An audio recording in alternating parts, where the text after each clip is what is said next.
کہیں دور ایک پرامن اور خوبصورت سلطنت آباد تھی، جہاں ایک عمر رسیدہ مگر عقلمند بادشاہ حکومت کرتا تھا۔ اس کے 7 بیٹے تھے، ہر ایک بہادری، علم اور شرافت میں بے مثال تھا۔ بادشاہ چاہتا تھا کہ اب وہ اپنی ذمہ داری کسی لائق بیٹے کو سونپ دے۔ ایک دن بادشاہ نے تمام بیٹوں کو بلایا اور کہا، اب وقت آ گیا ہے کہ تم سب اپنی زندگی کے ساتھی تلاش کرو۔ ہر شہزادہ تیر کمان لے کر فضا میں تیر چلائے، اور جہاں تیر گرے وہیں تمہاری تقدیر تمہارا انتظار کر رہی ہوگی۔ شہزادوں نے فرمان کے مطابق تیر چھوڑے۔ 6 تیر شاہی محلوں، سلطنتوں اور شہزادیوں کی سرزمین پر گرے۔ ان شہزادوں نے دولت، حسن اور حسب و نسب والی شہزادیوں سے شادیاں کر لی۔ سب خوش تھے، لیکن سب سے چھوٹے شہزادے کا تیر ایک سنسان گھنے جنگل میں جا کر گرا، جہاں ایک پرانی سی جھونپڑی کھڑی تھی۔ شہزادہ کچھ دیر تک حیرت میں کھڑا رہا، پھر دل پر جبر کر کے آگے بڑھا اور جھونپڑی کا دروازہ کھٹکھٹایا۔ دروازہ کھلا اور سامنے ایک بزرگ عورت آئی، جس کے چہرے پر غربت کے آثار ضرور تھے، مگر آنکھوں میں اپنائیت تھی۔ شہزادے نے ادب سے کہا، کیا یہاں کوئی لڑکی رہتی ہے؟ میرا تیر یہاں گرا ہے۔ بوڑھی عورت مسکرائی اور بولی، میرے ساتھ میری بیٹی رہتی ہے۔ ہم غریب ضرور ہیں، مگر دل سے امیر ہیں۔ اور اتنا کہہ کر اس نے اپنی بیٹی کو بلایا۔ جھونپڑی کے اندر سے جو لڑکی باہر آئی، شہزادی کی سانس تھم سی گئی۔ لڑکی سادہ مگر نہایت خوبصورت تھی۔ بڑی بڑی روشن آنکھیں، گندمی رنگت میں تر و تازگی، لمبے گھنے بال اور چہرے پر عجیب سی معصومیت اور وقار تھا۔ وہ حیادار تھی، نظر جھکائے کھڑی تھی، جیسے خود کو کم سمجھ رہی ہو۔ شہزادے نے لڑکی کو دیکھ کر نرمی سے پوچھا، کیا تم میری بیوی بنو گی؟ میرا تیر تمہاری قسمت کی جانب آیا ہے۔ لڑکی نے حیرت سے ماں کی طرف دیکھا اور پھر دھیمے لہجے میں بولی، شہزادے، آپ ایک بادشاہ کے بیٹے ہیں اور میں ایک غریب کی بیٹی ہوں۔ یہ رشتہ کیسے ممکن ہو سکتا ہے؟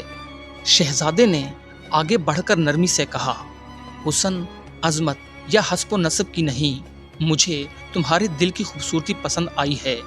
اگر تم اور تمہاری ماں راضی ہو تو میں اپنی مرضی سے تمہیں اپنی زندگی کا ساتھی بنانا چاہتا ہوں۔ بوڑھی ماں کی آنکھیں نم ہو گئی۔ اس نے کہا، بیٹا، اگر تم سچے دل سے یہ چاہتے ہو تو میری بیٹی تمہاری امانت ہے۔ لڑکی شرماتے ہوئے راضی ہو گئی اور یوں ایک سادہ جھونپڑی سے شہزادی کی دلہن اس کے ساتھ چل دی۔ دن گزرتے گئے، شہزادہ اپنی بیوی کا احترام کرتا، مگر کبھی کبھار محل میں دوسری شہزادیوں کی چمک دمک دیکھ کر کچھ اداس ہو جاتا۔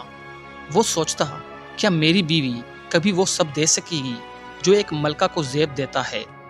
اسی دوران بادشاہ نے اعلان کیا، 3 امتحان لیے جائیں گے اور جو شہزادہ ان میں کامیاب ہوگا وہ اگلا بادشاہ بنے گا۔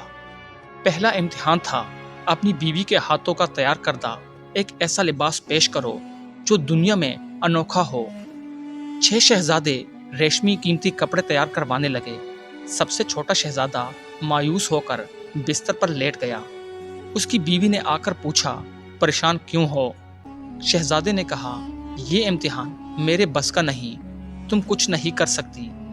لڑکی نے مسکرا کر کہا، میرے پاس نہ سونا ہے نہ جواہرات، مگر میرے ہاتھوں میں مہارت ہے اور دل میں خلوص۔ مجھے ایک موقع دو۔ شہزادے نے خاموشی سے سر ہلا دیا، مگر دل میں امید نہیں تھی۔ وقت آیا، دربار میں سب شہزادے اپنے اپنے لباس پیش کر رہے تھے۔ جب سب کی نظریں تھکنے لگی، تب شہزادی کی بیوی ایک کپڑا لے کر دربار میں داخل ہوئی۔ وہ سادہ مگر ایسا دلکش لباس تھا کہ ہر آنکھ دیکھتی رہ گئی۔ لباس پر کڑھائی ایسی تھی جیسے محبت کی زبان ہو، رنگ ایسے جیسے فطرت نے خود چنے ہوں، اور خوشبو ایسی جیسے خلوص کی ہو۔ بادشاہ نے کپڑا دیکھ کر کہا، یہ کپڑا سب سے خوبصورت اور بامعنی ہے۔ پہلا امتحان اس شہزادے نے جیتا۔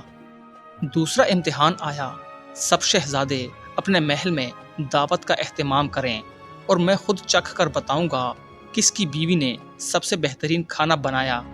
شہزادہ پھر مایوس ہوا، مگر اس کی بیوی نے نرمی سے کہا، ایک بار پھر مجھ پر بھروسہ کرو۔ دعوت کے دن سب کے محل سجے، خدام بھاگ دوڑ کر رہے تھے۔ شہزادے کے گھر سادگی تھی مگر مہک تھی، کھانے میں دیسی خوشبو، سادہ پکوان مگر بے مثال ذائقہ تھا۔ بادشاہ نے کھانا چکھا اور کہا، یہ وہ کھانا ہے جو صرف محبت سے بنتا ہے۔ آخری امتحان، سب اپنی بیویوں کو میرے سامنے پیش کریں تاکہ میں فیصلہ کروں کہ سب سے زیادہ باوقار، حسین اور شائستہ کون ہے۔ ایک ایک کر کے شہزادیاں آئیں، ہر طرف چمک دمک تھی۔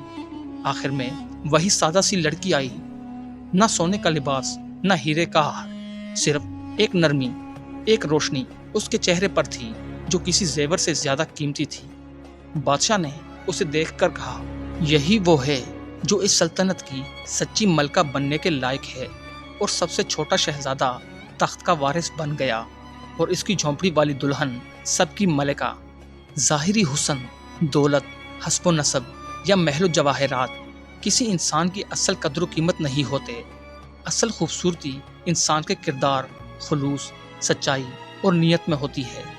جو شخص دل سے مخلص ہو، محنتی ہو اور محبت سے ہر کام کرے، وہ زندگی کے سب سے بڑے امتحانات میں کامیاب ہوتا ہے، چاہے وہ کتنا ہی غریب کیوں نہ ہو۔